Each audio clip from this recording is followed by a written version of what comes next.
അസ്സലാമു അലൈക്കും വറഹ്മത്തുള്ളാഹി തആല വബറകാതുഹു. പ്രിയമുള്ള മുഅ്മിനുകളെ, വിശുദ്ധമായ റമളാനിൻ്റെ രണ്ടാമത്തെ ദിവസത്തിലാണ് നമ്മളെല്ലാവരും ഉള്ളത്. അല്ലാഹു തആല വിശുദ്ധമായ റമളാൻ മാസം അനുകൂലമായി സാക്ഷി നിൽക്കുന്ന വിഭാഗത്തിൽ നമ്മെയും ബന്ധപ്പെട്ട എല്ലാവരെയും ഉൾപ്പെടുത്തട്ടെ എന്ന് നമുക്ക് ആത്മാർത്ഥമായി ദുആ ചെയ്യാം.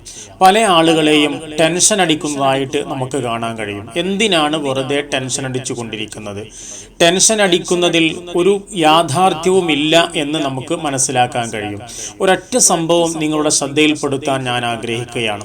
മഹാനായ ഇബ്രാഹിം അദ്ഹം റളിയല്ലാഹു അൻഹു വിഷമം സംഭവിച്ച, ദുഃഖം അനുഭവിക്കുന്ന ഒരു മനുഷ്യന്റെ മുന്നിലൂടെ നടന്നു പോകുമ്പോൾ മഹാനായ ഇബ്രാഹിം അദ്ഹം റളിയല്ലാഹു അൻഹു ചോദിച്ചു, എന്തിനാണ് സഹോദര ഇങ്ങനെ ദുഃഖിച്ചു കൊണ്ടിരിക്കുന്നത്? അയാൾ ഒന്നും മറുപടി പറയാതിരുന്നപ്പോൾ മഹാനായ ഇബ്രാഹിം അദ്ഹം റളിയല്ലാഹു അൻഹു ചോദിക്കുകയാണ്, ഒരു 3 ചോദ്യങ്ങൾ ഞാൻ നിന്നോട് ചോദിച്ചാൽ നീ അതിന് മറുപടി പറയുമോ? ഉടൻ തന്നെ അദ്ദേഹം പറഞ്ഞു, ഞാൻ അതിന് മറുപടി പറയാം. അങ്ങനെ ഇബ്രാഹിം അദ്ഹം റളിയല്ലാഹു അൻഹു ചോദിക്കുകയാണ്, അല്ലാഹു തആല ഉദ്ദേശിക്കാത്ത വല്ല കാര്യവും ഇവിടെ നടക്കുമോ? അദ്ദേഹം മറുപടി പറഞ്ഞു, ഇല്ല. രണ്ടാമത്തെ ചോദ്യം, അല്ലാഹു തആല നിനക്ക് ഏകിയ ഭക്ഷണത്തിൽ നിന്ന് ഒരു തരി അല്ലാഹു തആല കുറച്ചു കളയുമോ?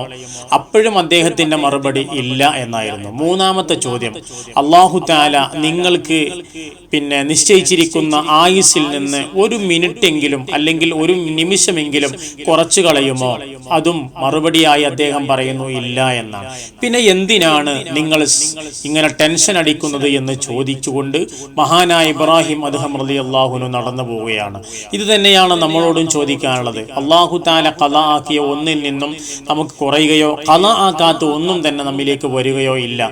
അതുകൊണ്ട് ആയുഷ്കാലം, അല്ലാഹു തആല നൽകിയ ആയുഷ്കാലം നല്ല രീതിയിൽ സന്തോഷത്തിൽ ഇബാദത്തുകളെ കൊണ്ട് ധന്യമാക്കി ജീവിക്കുക. അല്ലാഹു തആല അതിന് തൗഫീഖ് നൽകി അനുഗ്രഹിക്കട്ടെ.